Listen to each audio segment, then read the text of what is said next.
ধূমপানজনিত কারণে সারা পৃথিবীতে মৃত্যুর সংখ্যা প্রায় ৮০ লাখ প্রতি বছর। আমাদের দেশে তার সংখ্যা ১,৬১,০০০। এই ৮০ লাখের মধ্যে পরোক্ষ ধূমপায়ী রয়েছেন প্রায় ১৫ লাখ।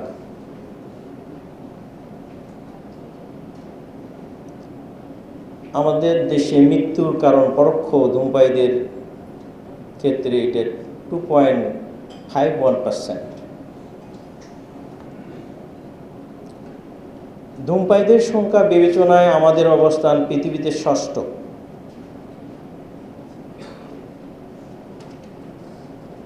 ওভারঅল ধূমপানের জন্য গড় আয়ু কমে প্রতিজনের জন্য 10 বছর এবং কর্মদক্ষতা কমে যায় প্রায় 25%।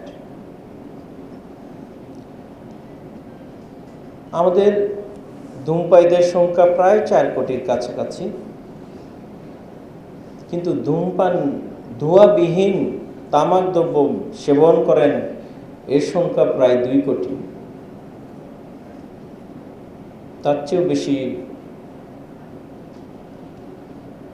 সাংঘাতিক খবর, পরোক্ষ ধূমপায়ীদের সংখ্যা প্রায় 2.5 কোটি। আমাদের দেশে ক্যান্সারে যারা আক্রান্ত হন এবং মৃত্যুবরণ করেন তার 46% ধূমপায়ী।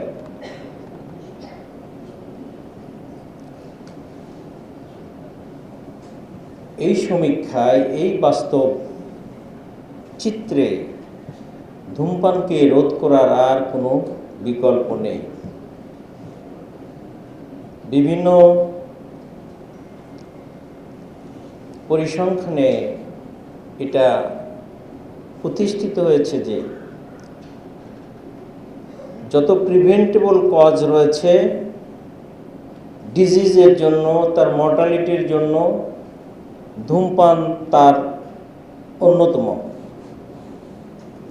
যদি এই পরিসংখ্যানগুলোকে আমরা অত্যন্ত গুরুত্বের সাথে দেখি, তবে আজকের যে অধ্যাদেশ এবং বাস্তবায়নের যে মতামতের যে আয়োজন, সেটা অত্যন্ত গুরুত্বপূর্ণ এবং যারা যে আয়োজনটা করেছেন তাদের প্রতি আমরা কৃতজ্ঞ এবং অভিনন্দন জানাই। আপনারা জানেন এনসিডির উপরেও ধূমপানের অনেক পরোক্ষ এবং প্রত্যক্ষ ভূমিকা রয়েছে। ডক্টর অরূপ রতন স্যার বলেছেন যে ধূমপানের জন্য হেড টু টো 35টা ডিজিজ বা অঙ্গ। আসলে এইটার পরোক্ষ এবং প্রত্যক্ষ যে ইফেক্ট, সেটা মাইক্রোমলিকুলার লেভেল পর্যন্ত আছে এবং অনেক দীর্ঘমেয়াদী, জেনারেশন এটা ট্রান্সমিট হতে পারে। সো এটা একটা ভয়াবহ বিষয়। 2020 সালে WHO স্ট্যাটিস্টিক্স অনুসারে যত মৃত্যু হচ্ছে তার 43% প্রিভেন্টেবল। বর্তমান পরিসংখ্যান অনুসারে ধূমপান অত্যন্ত গুরুত্বপূর্ণ একটা ফ্যাক্টর, যেটা আমরা অনেক ডিজিজ প্রিভেন্ট করতে পারি।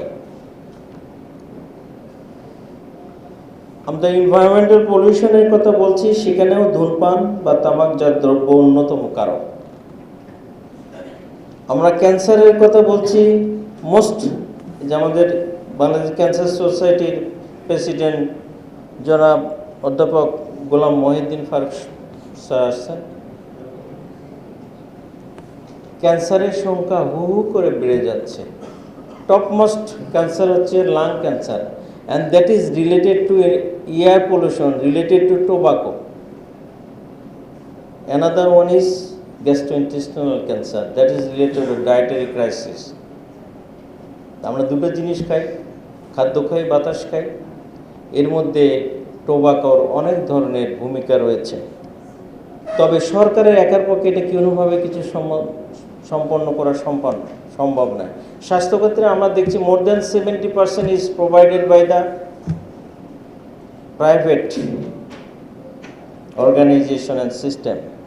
So private and public partnership-এর কোনো বিকল্প নাই। আমাদের যারা অন্য স্বেচ্ছাসেবী বন্ধুগণ আছেন, পার্টনার আছেন, বেসরকারি সংস্থা আছেন, সবাইকে একসাথে কাজ করে যেতে হবে। একটা অনুষ্ঠানে ছিলাম আমাদের পরিবেশ বিষয়ক উপদেষ্টা মহোদয়ের সাথে, রিজওয়ানা ম্যাডাম। উনি একদিন বললেন যে অ্যাকচুয়ালি চায়নার পরিবেশ দূষণ দূর করতে 10 বছর লেগেছে। আমরা যদি প্রান্তিক লেভেলের, আমরা যদি কমিউনিটি ইনভলভমেন্ট চাই, সেখানে মিনিমাম 10 বছর লাগবে। আমরা তো যেন তেন করে আমাদের মগজের মধ্যে অনেক কিছু ঢুকিয়েছি, কিন্তু ফ্রেশ মগজ যদি তৈরি করতে হয় তাহলে primary and secondary level total 10 বছর লাগবে। আজকে শুরু হলো, ইনশাল্লাহ আমরা সফল হব। আমি একা না, আপনারাও একা না, আমরা সবাই মিলে all together. Nothing is impossible, will be possible ইনশাল্লাহ। মে আল্লাহ ব্লেস আস।